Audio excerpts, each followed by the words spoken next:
नमस्कार, मैं दीपक शर्मा और मेरे इस यूट्यूब मंच पर आपका स्वागत है। अब यूं तो प्रधानमंत्री मोदी आजकल 15 अगस्त की तैयारी में जी जान से जुटे हैं। ऐतिहासिक मौका है, आज़ादी का अमृत महोत्सव। लेकिन कहीं ना कहीं मोदी जी का ध्यान पटना में उलझा हुआ है। वही पटना जहां चंद दिनों पहले नीतीश बाबू ने अब तक के 8 वर्षों में मोदी जी को सबसे बड़ा राजनीतिक झटका दिया। एक ऐसा झटका जिसने गुजरात लॉबी का चैन छीन लिया है। अब नीतीश बाबू ने ये जो चैन छीन लिया है गुजरात लॉबी का, तो हमारे सूत्र कुछ जानकार दिल्ली दरबार के वो बता रहे हैं कि बहुत जल्द, यानी 15 अगस्त के बाद, या यूं कहें एक आध हफ्ते बाद, भाजपा के चाणक्य पटना में एक बहुत बड़ा ऑपरेशन शुरू करने जा रहे हैं। और इस ऑपरेशन के जद में जदयू नहीं, आरजेडी है, महागठबंधन की नई सरकार।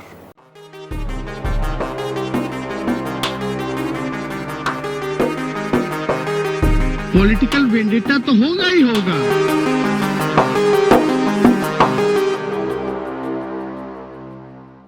अब जानकारों पर अगर यकीन करें तो पिछले 4-5 महीनों से नीतीश कुमार दिल्ली दरबार के रडार पर थे। और खासकर बीती 22 अप्रैल की शाम जब नीतीश कुमार पैदल चल के पटना में राबड़ी देवी के घर पहुंचे, मौका था रोज़ा इफ्तार पार्टी का, तो ना सिर्फ नीतीश कुमार ने मिठाई खाई, लालू परिवार के साथ तस्वीरें खिंचाई, तेजस्वी के साथ हाथ मिलाया, और तब दिल्ली में बैठे भाजपा के चाणक्य अमित शाह समझ गए थे कि उनकी सरकार, पटना में उनकी सरकार पर खतरे के बादल मंडरा रहे हैं। और ऐसा कहा जाता है कि दिल्ली दरबार ने तब केंद्रीय जांच एजेंसियों को सतर्क किया और पटना में कहा गया, खासकर सीबीआई से, कि अपना पिंजरा खोले और तोते को बाहर निकाले। अब हुक्म दिल्ली दरबार का हो तो फिर सीबीआई का तोता हरकत में कैसे ना आए। मैंने आपको बताया कि 22 अप्रैल में नीतीश कुमार राबड़ी देवी के घर गए थे इफ्तार पार्टी में, और ठीक एक महीने बाद 21 मई 2022 को लालू यादव के परिवार पर एक और पुराना केस, जी हाँ, एक और पुराना केस खंगाला गया, फाइलें खंगाली गईं और सीबीआई ने एफआईआर दर्ज करी। ये भी एक रिक्रूटमेंट से जुड़ा हुआ केस था। मकसद था नीतीश कुमार को डराना, नीतीश कुमार को ये बताना कि अगर उन्होंने महागठबंधन की तरफ देखा तो ये तोता उधर भी छोड़ा जाएगा, जेडीयू के साथियों पर भी। लेकिन शायद इस बार नीतीश को तोते का बहुत ज़्यादा खौफ नहीं था। अब दोस्तों, ये जो केस रजिस्टर हुए मई 2022 में, पुराने केस, पुरानी फाइलें, और किसी तरह से लालू परिवार को घेरने की कोशिश थी। लालू परिवार को घेरा जा रहा था और नीतीश कुमार को डराना था, उनके जेडीयू के मंत्रियों को डराना था। लेकिन नीतीश डर ही नहीं, और यहाँ पर चाणक्य कहीं ना कहीं झटका खा गए, क्योंकि पिछली बार 2017 में भी एक ऐसी ही एक्सरसाइज हुई थी। 2017 में जिस वक्त महागठबंधन शबाब पर था और ऐसा लग रहा था कि 2019 में नीतीश कुमार चुनौती देंगे, चैलेंजर के तौर पर मोदी के सामने खड़े होंगे, उस वक्त चाणक्य ने सीबीआई से कहा कि पुराने केस खंगाले जाएं, और फिर लालू परिवार को घेरा गया 2017 में। और जब घेरा गया, मुकदमे दर्ज हुए, छापे पड़े दिल्ली से लेकर पटना तक में, तो नीतीश कुमार को भी कम्युनिकेट किया गया कि जो हाल तेजस्वी का या लालू का या राबड़ी देवी का है, वही हाल आपके साथियों का भी होगा, आपके मंत्रियों का भी होगा, और हो सकता है सीबीआई मुख्यमंत्री की चौखट तक पहुंच जाए। और शायद उस बार 2017 में नीतीश थोड़ा सा घबरा गए, क्योंकि इमेज कॉन्शियस हैं, निष्कलंक कैरियर है, और वो घबरा गए थे। और नतीजा ये था कि चाणक्य की जीत हुई थी। नीतीश कुमार महागठबंधन को छोड़कर मोदी के साथ आ गए। और हकीकत यह है कि मोदी ने अपने सबसे बड़े चैलेंजर यानी नीतीश कुमार को 2019 में सीबीआई के डर से डरा दिया। अब दोस्तों, मैं आपसे सिर्फ चंद सेकंड मांग रहा हूं चीज़ों को बहुत आसानी से समझाने के लिए, या यूं कहें चाणक्य की रणनीति को समझाने के लिए। ये देखिए, ये है केस 2017 का, जिस वक्त नीतीश कुमार गठबंधन में थे लालू के साथ, तेजस्वी उस वक्त भी डिप्टी सीएम थे, तब ये केस हुआ था IRCTC का। पुराना केस 2006 का ये केस था, और इसी केस के बाद नीतीश कुमार को डराया गया कि हम पूरी सरकार को घेर सकते हैं, और तब नीतीश कुमार हट गए थे। और यही कोशिश इस बार भी हुई मई 2022 में। वही पुरानी फाइलें रेलवे की, उनको फिर से खंगाला गया, ऊपर नीचे किया गया, और फिर एक फ्रेश केस हुआ, फिर छापे मारे गए। लेकिन इस बार नीतीश डरे नहीं। दरअसल चाणक्य की एक गलती हुई। चाणक्य ने 2017 का दांव 2022 में फिर रिपीट कर दिया। शायद आइडिया की कहीं कमी थी इस बार चाणक्य के थिंक टैंकों में।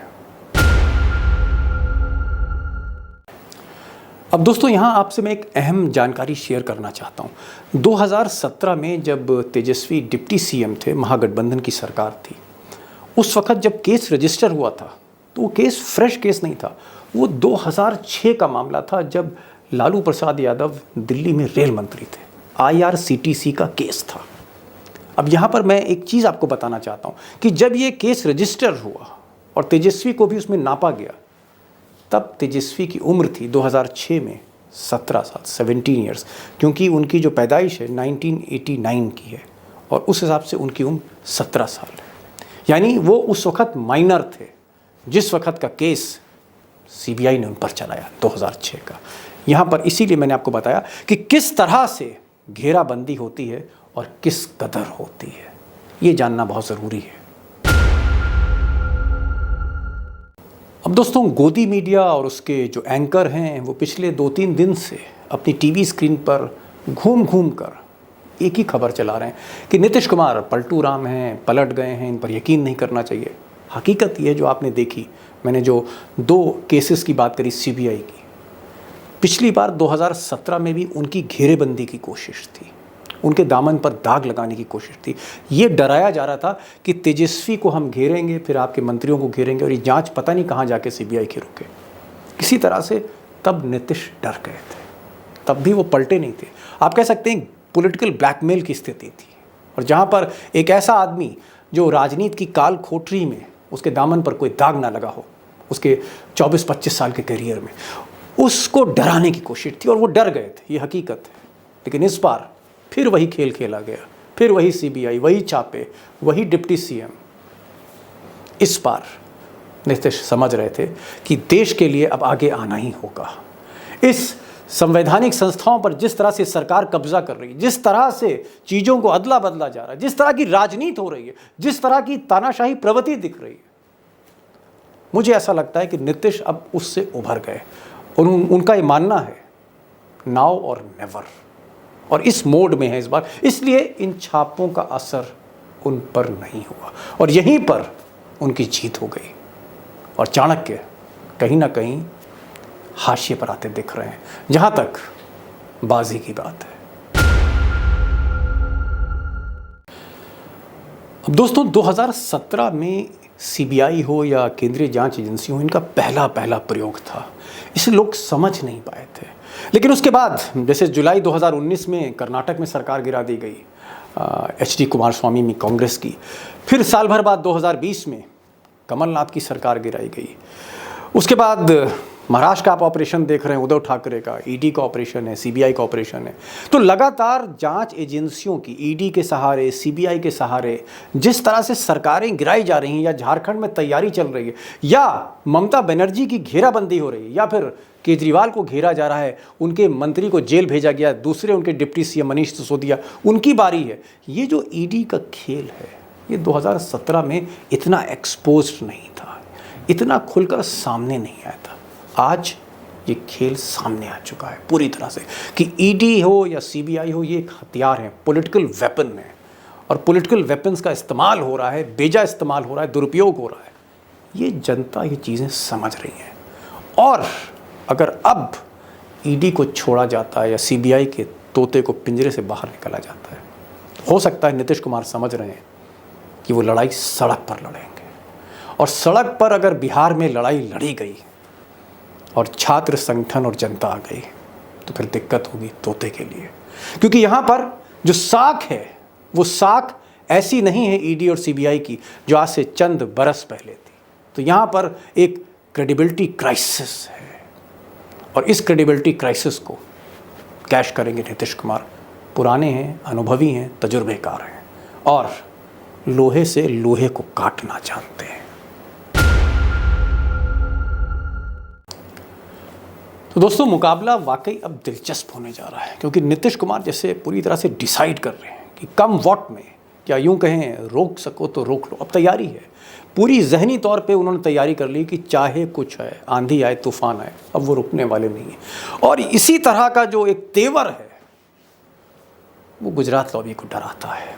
और इधर नीतीश कुमार कहीं ना कहीं पूरी तरह से पेशबंदी भी कर रहे हैं सारे अपोजिशन लीडर्स के साथ, चाहे सोनिया गांधी से मुलाकात हो, राहुल गांधी से मुलाकात हो, तेजस्वी की मुलाकातें हों, अपोजिशन के लीडर से, शरद पवार से बात हो रही है, ममता बनर्जी को भी मैसेज दिया जा रहा है। अखिलेश जो हैं वो सबसे ज़्यादा खुश हैं क्योंकि वो कहीं ना कहीं तेजस्वी के रिश्तेदार हैं। तो आप यूँ कह सकते हैं कि अपोजिशन धीरे धीरे आगे आ रहा है और उसमें सीताराम येचुरी और तमाम और नेता, चाहे वो KTR हों, KCR हों, जिनका भी आप नाम लें, धीरे धीरे नीतीश को बैक कर रहे हैं, समर्थन दे रहे हैं। और यहीं पर बेचैनी बढ़ रही है गुजरात लॉबी की। मेरा सिर्फ यही कहना है कि आने वाले जो समय है और नीतीश का जो पैतरा है, मुझे लगता है कि देश की, मुल्क की राजनीति दिलचस्प होने जा रही है और फाइनल में आपको एक अच्छी टक्कर देखने को मिलेगी।